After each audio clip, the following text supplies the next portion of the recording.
पहले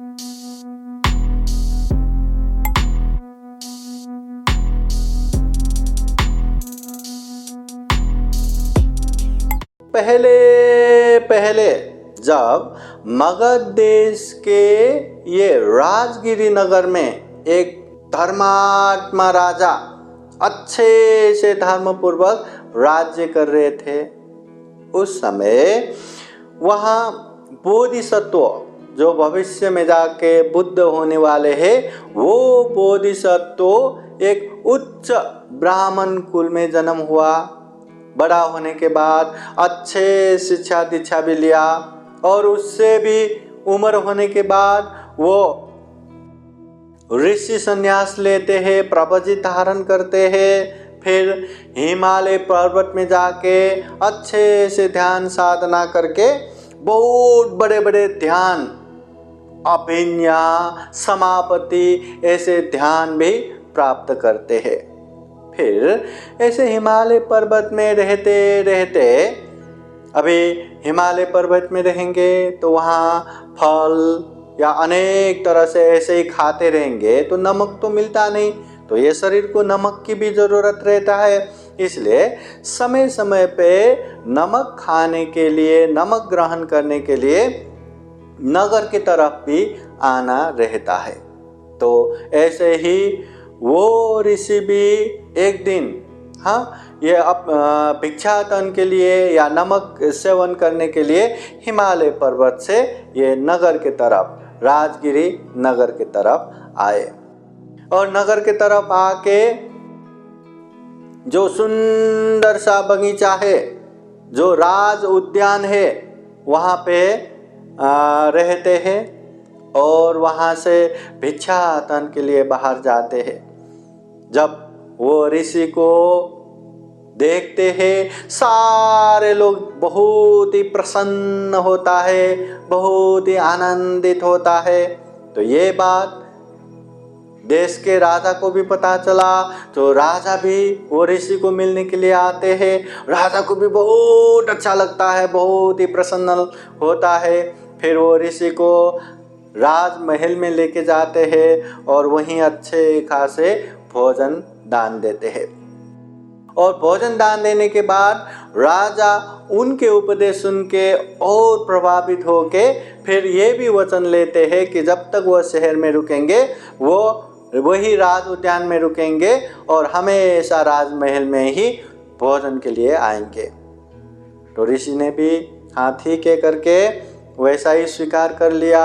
उसके बाद बोधिसत्व ऋषि हमेशा राजमहल में जाके भोजन करना और राज उद्यान में आराम से प्रवचित जीवन बिताना ऐसे चल रहे थे। ऐसे समय में वहाँ राजगिरी में एक ब्राह्मण परिवार था और वो ब्राह्मण भी बहुत ही धनाढ्य, बहुत ही भोग संपदा से परिपूर्ण, बहुत ही उच्च ऐसे एक ब्राह्मण परिवार था। और वो ब्राह्मण भी शुभ अशुभ, ये मंगल अमंगल ऐसे चीज में बहुत ही विश्वास करते थे। और ये ब्राह्मण परिवार में भी एक दिन वैसा ही हुआ कि नहा के नए कपड़े पहनने के लिए वो कपड़ा लेके आओ करके नौकर को बोला, तो जाके लेने गया तो कपड़ा चूहे ने खाया हुआ।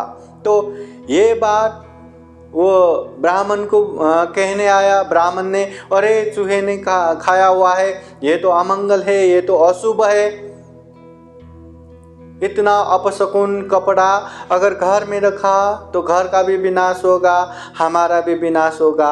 अब ये कपड़ा घर में नहीं रख सकता तो दूसरे को भी नहीं दे सकता, दूसरों को दिया तो वो लोग भी विनाश हो जाएगा।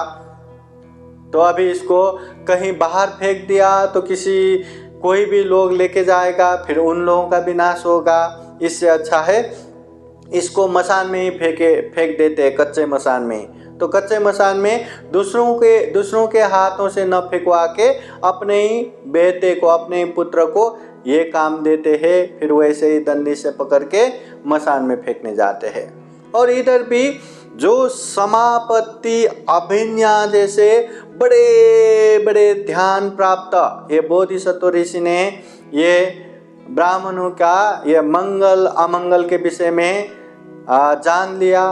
फिर उन लोगों को भी थोड़ा सही रास्ते पे लाने के लिए वो बोधिसत्व ऋषि भी पहले ही वो मसान के द्वार में जाके बैठा, मसान के गेट में जाके बैठा। जब वो फेंकने के लिए आया तो वो ऋषि ने अब फेंकने के बाद अब हमारे लिए ये योग्य है कहते हुए लेके चले गए। वो ब्राह्मण पुत्र ने ये अपशकुन है, ये अमंगल है, ये अशुभ है, ये लेके मत जाइए, आपका विनाश होगा, कितना कहता रहा पर एक न सुना। वो बोधिसत्व ऋषि ने वो लेके राज उद्यान में गए। जब ये बात ये ब्राह्मण पुत्र ने अपने पिताजी को कहने गए तो उनके पिताजी भी डरने लगे। अरे वो तो राजा के संरक्षण में राज उद्यान में ठहरे हुए पहुंचे हुए ऋषि है, अगर ये अपशकुन, ये अमंगल वस्त्र की वजह से उनका अमंगल हो गया या विनाश हो गया तो राजा हमें छोड़ेंगे नहीं। अब क्या करे? तो तुरंत अगर उनको कपड़े की जरूरत है तो दूसरा कपड़ा देंगे, मगर वो अमंगल अशुभ कपड़े को फिकवा देंगे चलो करके। फिर नौकर चाकर को लेके अपने पुत्र वो ब्राह्मण सब राज उद्यान में जाते हैं, ऋषि से मिलते हैं और उनको अनुरोध भी करते हैं कि आपने जो मसान से लिया हुआ वो कपड़ा जो है वो अपशकुन है, अमंगल है, अशुभ है, आप वो कपड़े फिकवा दीजिए। अगर आपको कपड़े की ज़रूरत है तो हमने यहाँ बहुत सारा कपड़ा लाया है, आप वो ग्रहण कीजिए। फिर ये बोधिसत्व ऋषि तब उन लोगों को समझाते हैं, हम जैसे सन्यासियों को बाहर जो फेंका हुआ या मसान में फेंका हुआ, चौराहे में फेंका हुआ या दूसरों को जो काम नहीं है, ऐसे कपड़े ही हमारे लिए योग्य है। और ये शुभ, ये अशुभ, ये मंगल, ये अमंगल कुछ भी नहीं होता। जो कोई इसमें फंसता रहेगा उसका हानि होगा, नुकसानी होगा, अमंगल ही होगा, ऐसा कहते हुए बोधिसत्व ऋषि अच्छे से धम्म देशना देते हैं। तो बोधिसत्व ऋषि की धम्म देशना सुन के जैसे कि उन लोगों की तो आंखें ही खुल गए। तो फिर ऐसे मिथ्या दृष्टि छोड़ के, मिथ्या धारणा छोड़ के वो ब्राह्मण परिवार बोधिसत्व के शरण में जाते हैं और अच्छे से धम्म देशना सुन के अच्छे करने लगते हैं। और बोधिसत्व ऋषि भी अच्छे से ध्यान साधना करते करते ब्रह्मलोकगामी होते हैं। तो महाकारुणिक तथागत बुद्ध ये जातक कथा सुनाते हुए ये वर्तमान समय में जो ब्राह्मण परिवार आए हैं वहाँ पे जो अमंगल, अशुभ, अपशकुन कपड़े फेंक दो, आपको लगा तो दूसरे कपड़े लेके आए हैं करके जो तथागत बुद्ध से प्रार्थना करने आए ब्राह्मण पिता पुत्र जो परिवार है, उन लोगों को ये जातक कथा सुनाते हुए तथागत बुद्ध एक गाथा द्वारा उपदेश देते हैं। मूल पाली ग्रंथ में वो गाथा इस तरह आता है, यस्य मंगला समूहता उपाता सुपिना च लक्षणा च समंगल दोष वीतिवतो योग योगादिगतो न जातु मेतिति।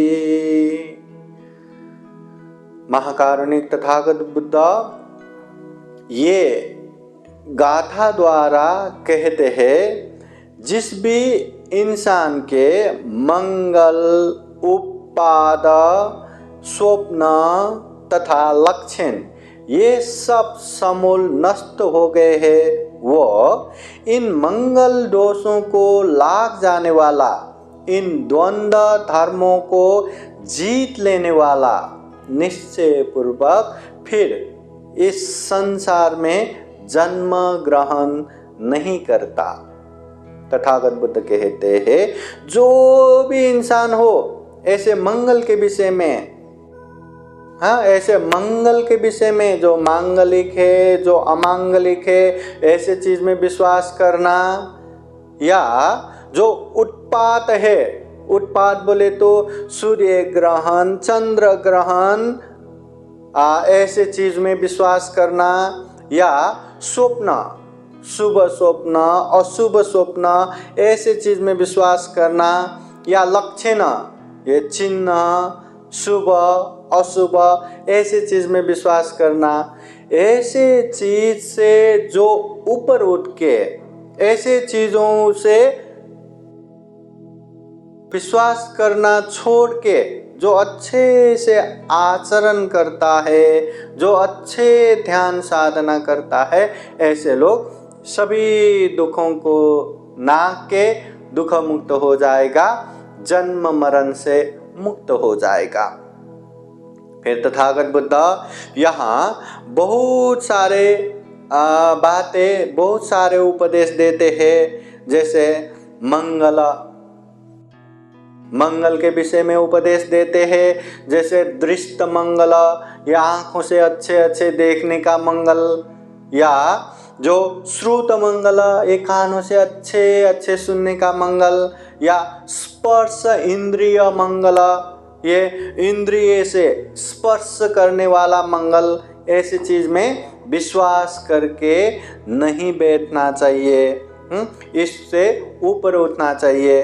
फिर तथागत बुद्ध ये उत्पात के विषय में कहते हैं कि इस समय चंद्र ग्रहण होगा, उस समय सूर्य ग्रहण होगा, या इस प्रकार का नक्षत्र ग्रहण होगा, या इस प्रकार का तारा या उल्कापात होगा, या इस प्रकार का दिशा दाह, मतलब इस दिशा में इस तरह का आग लगेगा, इस तरह के उत्पात है, इस चीज में भी विश्वास करके नहीं रहना चाहिए। फिर नाना प्रकार के स्वप्न, जो शुभ लक्षण, स्त्री लक्षण, पुरुष लक्षण, दास लक्षण, दासी लक्षण, असी लक्षण, वृषभ लक्षण, आयुर लक्षण, वस्त्र लक्षण, इस प्रकार के बहुत सारे लक्षण, ऐसे चीजों में नहीं फंसना चाहिए। फिर ऐसे मिथ्या दृष्टि, मिथ्या विश्वास को छोड़ना चाहिए और अच्छे चीज में विश्वास करके अच्छे चीज को जान के अभ्यास करना चाहिए। इस तरह से तथागत बुद्ध ढेर सारा उपदेश देते हैं और वो ब्राह्मण परिवार को ये जातक कथा और ये शुभ अशुभ, मंगल अमंगल, शकुन अपशकुन, इसके विषय में अच्छे से धम्मदेशना देते हैं कि जो भी व्यक्ति ऐसे शुभ अशुभ, मंगल अमंगल, अपशकुन शकुन ऐसे चीज में जो विश्वास नहीं करेगा, जो वास्तविक रूप में अच्छे को पहचान के अच्छे चीज में सारा मेहनत करेगा, परिश्रम करेगा और उसमें सफल होगा, तो वही मंगल है, वही शुभ है, वही शकुन है। इस तरह से तथागत बुद्ध उपदेश देते हैं। इसके साथ साथ चार आर्य सत्यों का भी प्रकाश करते हैं, दुख के विषय में, दुख के कारण तृष्णा के विषय में, दुख मुक्त निर्वाण के विषय में, और निर्वाण प्राप्ति का जो मार्ग है आर्य अष्टांगिक मार्ग या मध्यम मार्ग के विषय में, शील समाधि प्रज्ञा के विषय में उपदेश देते हैं। तथागत बुद्ध के ये उपदेश सुन के वहाँ तथागत बुद्ध को वो अपशकुन अमंगल कपड़ा फिकवा दीजिए, हम नए कपड़े देंगे करके आए हुए जो ब्राह्मण पिता और पुत्र तथागत बुद्ध के उपदेश सुन के बोध हो जाता है और दुख मुक्ति का पहला मार्ग फल श्रोतापति फल प्राप्त करता है। तथागत बुद्ध के ये धम्म देशना सफल होता है, सार्थक होता है। फिर तथागत बुद्ध जातक कथा के अंत में कहते हैं, तदा एते वो पिता पुत्र अहिंसो उस समय जातक कथा के जो पिता पुत्र ब्राह्मण है ये अभी के पिता पुत्र ब्राह्मण है। हाँ, तापसोपन अहमेवाति, उस समय के जो तपस्वी है, जो ऋषि है, वो तो मैं ही था कहते हुए तथागत बुद्ध ये धम्म देशना, ये जातक कथा संपन्न करते हैं। अभी जातक कथा इतना ही है कि बुद्ध काल में ये राजगिरी निवासी एक ब्राह्मण जो ये मंगल अमंगल में बहुत विश्वास करते थे, एक दिन चूहे ने कपड़ा काटा तो अमंगल हो गया करके कच्चे मसान में फिकवा देते हैं। अपने पुत्र द्वारा बुद्ध वही लेके जाते हैं। कहीं बुद्ध का अमंगल हो गया, विनाश हो गया तो हम पे भी आ पड़ेगा करके दूसरे नए कपड़े लेके वो फिकवा दो, ये आपको कपड़ा लगा तो ये लीजिए करके कहने आते।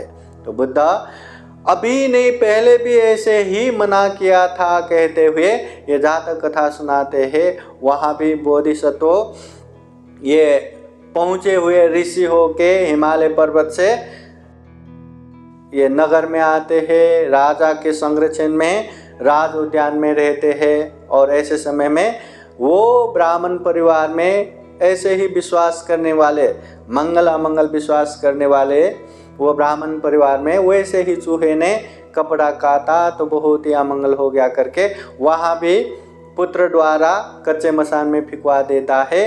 फिर ये तपस्वी बोधिसत्व तपस्वी जाके अब ये मेरे लिए हमारे लिए उपयुक्त है, योग्य है कहते हुए उठा के लेके आते हैं।